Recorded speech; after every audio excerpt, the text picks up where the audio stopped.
આજે મહેસાણા ખાતે મોઢેરા સર્કલ ઉપર વિશ્વ હિન્દુ પરિષદ બજરંગ દળ દ્વારા જે બાંગ્લાદેશમાં આપણા હિન્દુ ભાઈઓને મારી નાખવામાં આવે છે એના સંદર્ભમાં વિશ્વ હિન્દુ પરિષદ બજરંગ દળે મોઢેરા ચોકડી ઉપર વિરોધ પ્રદર્શન અને વિધર્મી બાંગ્લાદેશીઓનું પુતળા દહન કર્યું અને સાથે સાથે રોડ ચક્કાજામ પણ કરવામાં આવ્યો અને વિશ્વ હિન્દુ પરિષદ બજરંગ દળ અને એવી સૂચના પણ આપી કે જો પ્રશાસન અમારી વાત નહીં સાંભળે તો આના કરતાં પણ ઉગ્ર વિરોધ પ્રદર્શન મહેસાણા ખાતે કરવામાં આવશે અને આ કાર્યક્રમમાં વિશ્વ હિન્દુ પરિષદ બજરંગ દળના મહેસાણા જિલ્લાના પદાધિકારીઓ અને કાર્યકર્તાઓ ઉપસ્થિત રહ્યા. રિપોર્ટર વિરેન્દ્રસિંહ રાણા.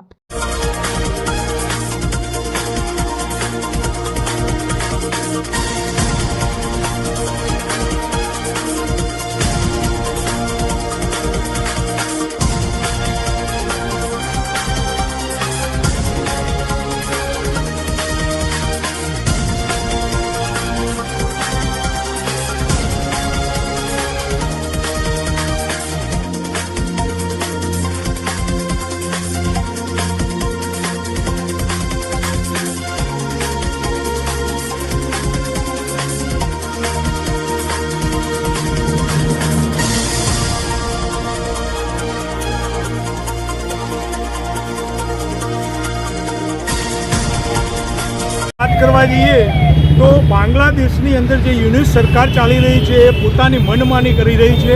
આગામી સમયમાં પણ આપણા ત્યાં આગળ જે ધર્મ ટેમ્પલો હતા એના ઉપર પણ આ લોકોએ પ્રત્યાઘાત કરેલા, એનો પણ આપણે પ્રતિસાદ આપવા માટે ખૂબ પ્રયત્ન કર્યો. પરંતુ હવે સમય જેમ કહી શકાય ને કે પાણી એક લેવલથી ઉપર જઈ રહ્યું છે, તો વિશ્વ હિન્દુ પરિષદ બજરંગ દળ આખા ભારતની અંદર આવા કાર્યક્રમો આપી રહ્યું છે. અને જે વાત કરીએ દીપુદાસની, તો દીપુદાસનો કંઈ મોટો વાંક ગુનો ન કહી શકાય, પરંતુ એમણે ખાલી એક જ વાત કરી કે સર્વ બધાના જે ભગવાન એક સમાન છે. તો જો આવા ઇસ્લામિક કટ્ટરપંથીઓ જે જેહાદીઓ કહી શકાય કે જે ચરમસીમા એ લોકો તોડી રહ્યા છે અને એક હદથી પણ આ લોકોએ જીવતા સળગાવવાનો જે પ્રયત્ન કરે એ લોકોની માનસિકતા કેટલી ભયંકર કહી શકાય.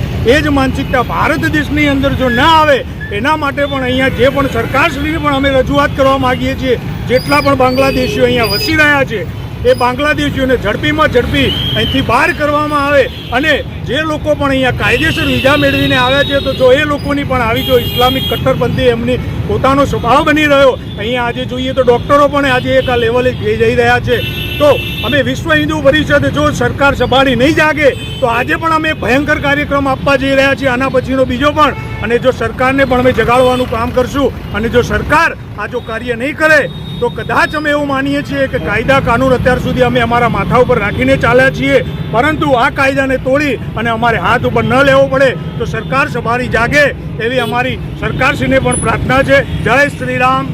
જય શ્રી રામ.